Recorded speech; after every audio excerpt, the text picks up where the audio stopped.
আজকে আমি আলোচনা করতে চাইছি রেস্টিটিউশনের বিষয়। তাহলে রেস্টিটিউশন কি?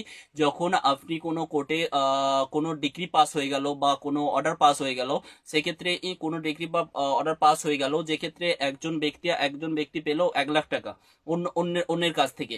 তো সেক্ষেত্রে আমি সেই ডিগ্রিটা হাইকোর্টে বা হায়ার কোর্টে চ্যালেঞ্জ করতে পারি। সেটা হচ্ছে রেস্টিটিউশন, একটা অ্যাপ্লিকেশন বা আমরা চাইতে পারি বলছে হাইকোর্টে। সেটা হচ্ছে রেস্টিটিউশন কি হয়? রেস্টিটিউশন আপনি কোনো হাইকোর্টে চ্যালেঞ্জ করলেন বা কোনো অ্যাপিল করলেন, অ্যাপিল করার ফলে তখনই রেস্টিটিউশন বলা হচ্ছে যখনই সেই ব্যক্তিকে 1 লাখ টাকা দিয়ে দিল এবং সেই টাকাটা যদি এটি যদি রং হয়, ডিগ্রি যদি রং হয়, তাহলে সেটা সেট অ্যাসাইড হয়ে যাবে। সেট অ্যাসাইড হয়ে যাবে কখন? বোঝে সেই ডিগ্রি ক্যান্সেল হয়ে যেতে পারে, সেই ডিগ্রি হয়ে যেতে পারে, সেই ডিগ্রি বাদ হয়ে যেতে পারে। সেই ডিগ্রি বাদ হয়ে যে আবার যেই টাকাটা দিয়েছিল, ও 1 লাখ টাকাটা, সেই টাকাটা ডিগ্রিতে যে 1 লাখ টাকা দিয়েছিল সেইটা আবার আপনার কাছে ব্যাক হয়ে যাবে, যেটা হচ্ছে রিস্টোর হয়ে যাওয়া, রিস্টোর হয়ে যেতে পারে, মডিফাই হয়ে যেতে পারে। মানে কোনো কোর্ট থেকে বা ডিস্ট্রিক্ট কোর্ট থেকে কোনো পাস করা ডিগ্রি বা অর্ডার, আর বলছে সিভিল কোর্ট বা কোনো সুট ফাইলের ক্ষেত্রে যখন কোনো অর্ডার বা ডিগ্রি পাস হয়েছে, সেই ক্ষেত্রে চ্যালেঞ্জ করা হলো হাইকোর্টে।